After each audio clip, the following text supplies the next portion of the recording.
well. Even if I cast that solo, that's fine. But we will move into another, well, it'll be the first time KT and Oz have actually faced off in the STPL. They don't actually have any head-to-head stats, as you can see there. But previously, in the past, KT did take an STPL win, and Oz took a win as well. Oz's Zerg actually showing they're quite good at what they do. I mean, I think Jaedong's stats come into that as well, so that'll be from the... that won't count actually the previous game yet, but Oz doing pretty well before. KT did pretty well as well. I think KT actually faced off against SKT in 2015 in the STPL terms anyway, and it did actually end up with a win for KT, unfortunately for SKT, my favourite team. But we do go into our first player, who is HiyA. So HiyA was actually in the previous STPL as well. Now, once again, I can't confirm nor deny if it's the same player, but basically, the guy, well, the person who was playing HiyA before was pretty good, so they went 2-0. Now, people didn't play that many games back then. There wasn't too many series that was actually played. HiyA actually appeared in the STPL game they played, and he also appeared in the second one as well, which I think was more for show matches early on. And HiyA did pretty well in the initial Backersoft GameNet Star League as well, so pretty good showing from HiyA. Once again, can't confirm if it's the same player or not, but it'll be good to sort of move forward into this game and see how they do. And then who's it? Yeah, I was about to say, who's his opponent? Yeah, and his opponent is the one, the only, the ultimate weapon, God. Trying to think of some other, like the cheesy Terran, if you're not when he first started playing, but I mean, FlaSh dominating in real, well, I think in real life. This is also real life, but obviously playing under the moniker. And FlaSh is going to be a tough opponent for HiyA here, although the person initially who plays FlaSh and the person playing now, I'm not sure if they're the same, I can't even remember, actually did lose their one game they played, so FlaSh not doing too well in 2015, must have been in a bit of a slump with wrist issues. This is actually an older picture of FlaSh, so this is young FlaSh, if I'm not mistaken. This is a jersey from around the 2009, no, this is from 2008, I think, this picture in particular. So this is a perfect mirror for his stats here when he first started off, you know, grabbing a few cheesy wins, losing some straight up games before he came into full swing of things, I think. Yeah, now this is going to be my favourite matchup as well, of course, TBT. And we're going to move straight into the first map as well, which is Fortress. Now, Fortress being very good for dropships, this should be a very interesting TBT. I'm not sure how much both of these players actually play TBT on ladder, because I know a lot of Terrans dodge because they're cowards and they play Protoss, but if both of these Terrans do play TBT, we could be in for a very epic series here with the maps we have laid out. Just want to make a quick correction on stream. ZeroClum saying that the picture is from 2012 actually, and that would explain why I wasn't as familiar with the jersey, because I do remember, you know, the iconic black jersey FlaSh, you know, from his beginning of his domination, so on and so forth. But the thing that you mentioned about the map, actually TVT is the most popular mirror match on this map. 22 TVTs as opposed to 2 ZVZs and 13 PvPs. So this is definitely a map that Terrans are good at, and Terrans were set out on to play. So it'll be interesting to see how these two players handle the TVT matchup here.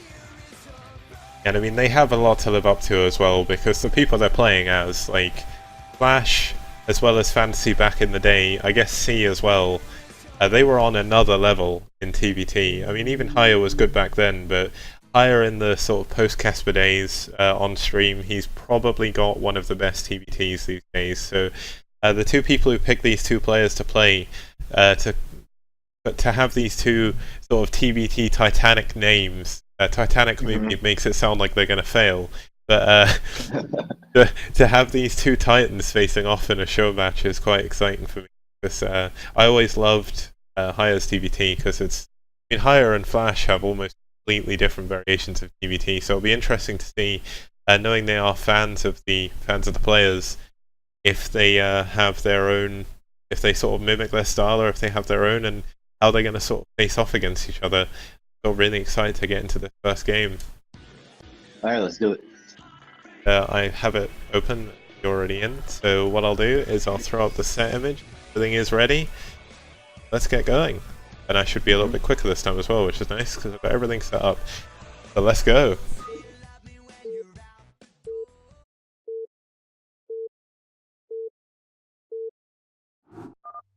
Okay, in the right-hand side, we have the green Terran, Neo-X Carp, aka the Carp Terran, aka Magikarp, aka HiyA.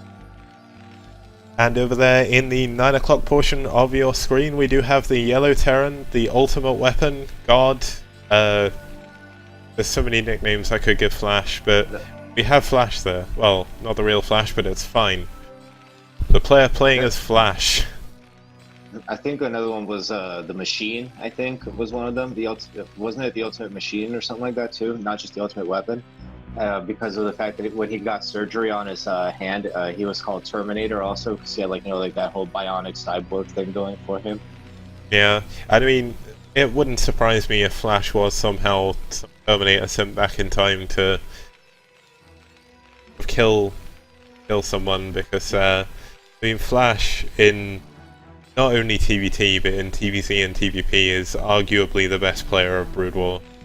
And even on stream these days, he's insane. So, FlaSh, great player. Let's see if the person playing as him from Team Liquid can actually live up to the moniker.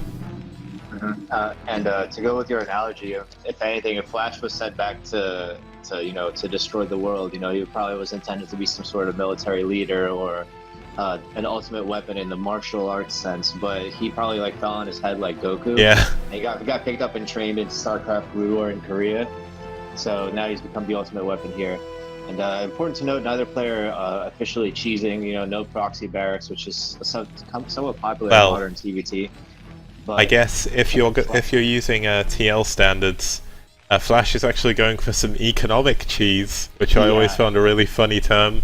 14cc. Very risky in the first game when you don't know who you're coming against. We gotta come out strong, I think that 14cc is a very strong build in TVT. It does give you less map control because by the time they get siege tanks and push out to your base, your siege tanks should be just finishing. So at least that's my experience in TVT. So pretty much you're almost guaranteed to hold this 14cc. There's very little that the opponent Terran can do to outright deny it, but the other Terran does gain map control as a result if they're playing correctly. I mean, one thing to know about 14cc is the not blind counter, but the counter to it is BBS.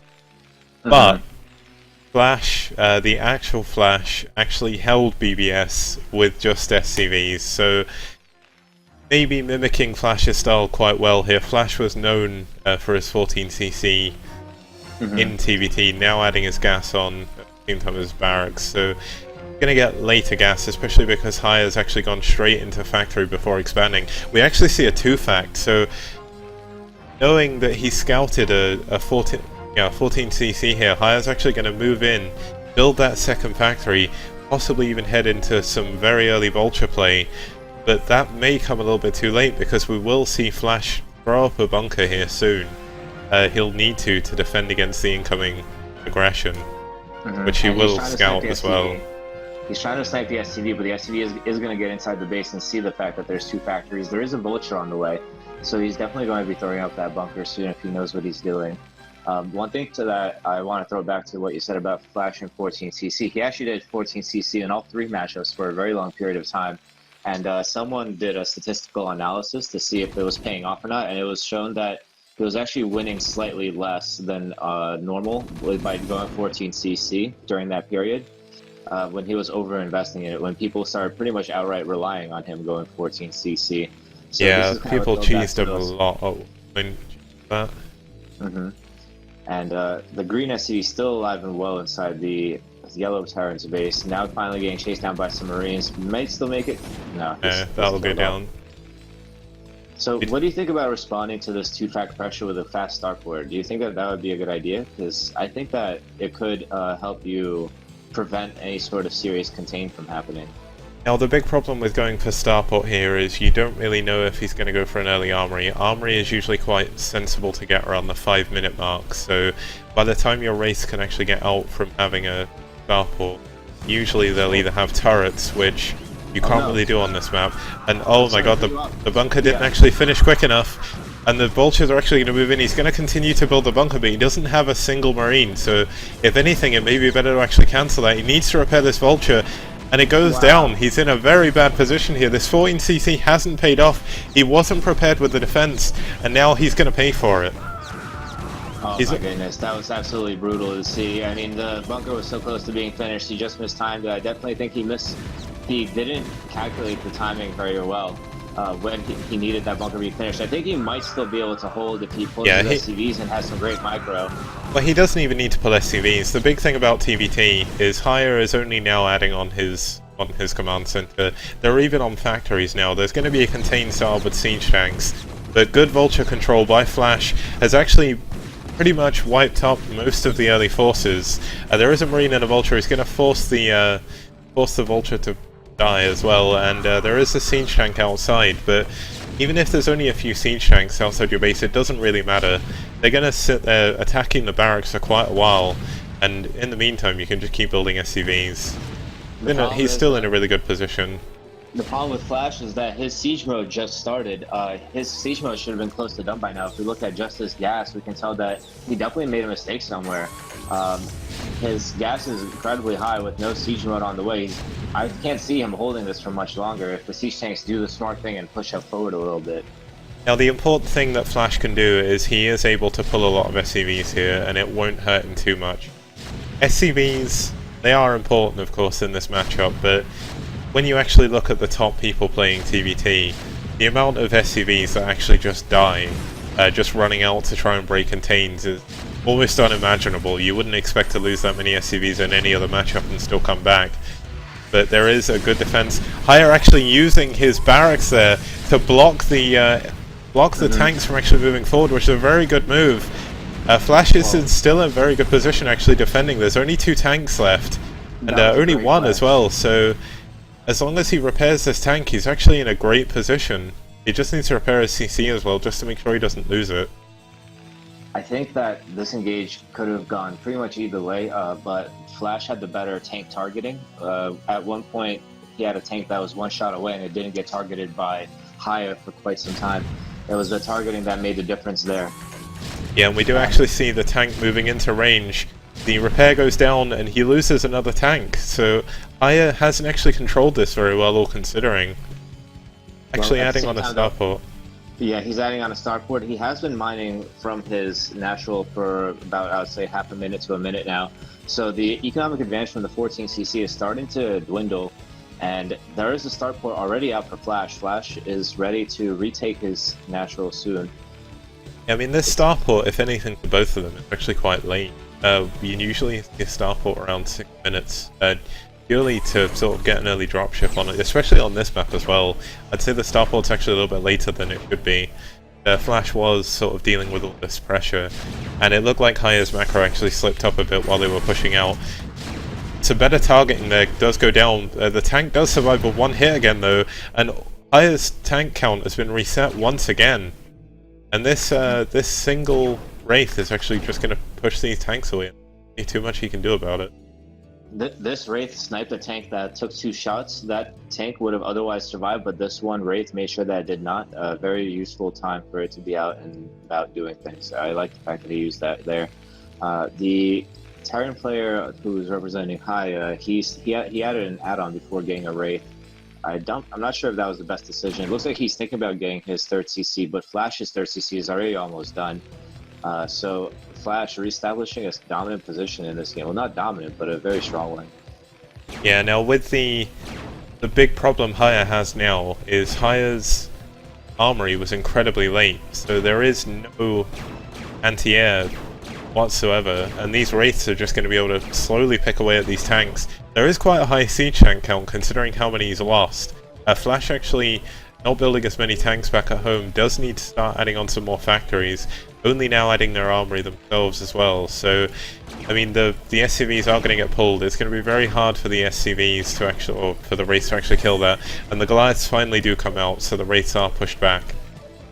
With the Wraiths with their high mobility, you get a few more pot shots in on some SCVs, being annoying, doing some damage here and there. Gonna keep the highest Heron a little bit occupied as FlaSh flies out to take his third base. And one thing that's really important to note about this is that you can take your third base for free, in the sense that you don't have to have a SCV there to mine it out. You can just straight up float from your main, take your third base that way. The big thing to note as well is HiyA, for the most part, has technically had map control, but hasn't really made good use of it, hasn't taken a third base yet, actually opting to sort of move across the map with some SUVs, will throw up some turrets as well to try and help against the inevitable Wraiths that are coming out from FlaSh. And the very clever thing FlaSh has done is by taking that bottom base, it's actually going to be impossible right now for HiyA to actually do any damage. He needs dropships, so with the Wraiths out, he's actually going to be able to defend, but he needs to pull his Wraiths back. He's losing a lot of them. Well, he actually only lost one, luckily enough for him. Missed-targeting there by the Goliaths, actually saving FlaSh, but you need to be very careful against these Goliaths here. One thing, you said that HiyA didn't take advantage and take a lot of map control during that time. I feel like he couldn't because of the Wraiths and the fact that his armor was late, as you said, but it's actually FlaSh that I'm surprised didn't try to move out of his base at all. Maybe he was scared of mines, but once he reached a certain amount of siege tanks, he could have just pom-pommed the mines as he was walking through. I would have liked to see him take a little bit more of a forward position on this map, instead of supposed to being completely trapped behind his natural wall. Yeah, the other problem is he's going into 2 starports. He's only got 2 factories at this point. He really needs to be adding some more, otherwise he's going to dangerously fall below in the siege tank count, which has already actually happened. So, well, I believe so anyway. I can't count, but yeah, 5 tanks to 4 at the moment, especially at the front lines. But we do see some more back at HiyA's base. HiyA's got a really good contain. Yeah, HiyA's got some really good contain here. Actually going to be able to use this wall here. Doesn't have vision, so we'll need to use scans. Wow, that completely backfired on FlaSh in that scenario. He thought that he was going to be able to shoot over the wall and get the first volley and win, but I think some of those tanks were injured, or maybe he had bad targeting because he had all of the initiative, but he ended up losing way more. But these Wraiths might actually make him still we see a big drop, which is a huge drop of siege tanks actually comes in and forces FlaSh to GG very early. That's actually a very surprising place to GG from. All he really needed to do was pull SCV.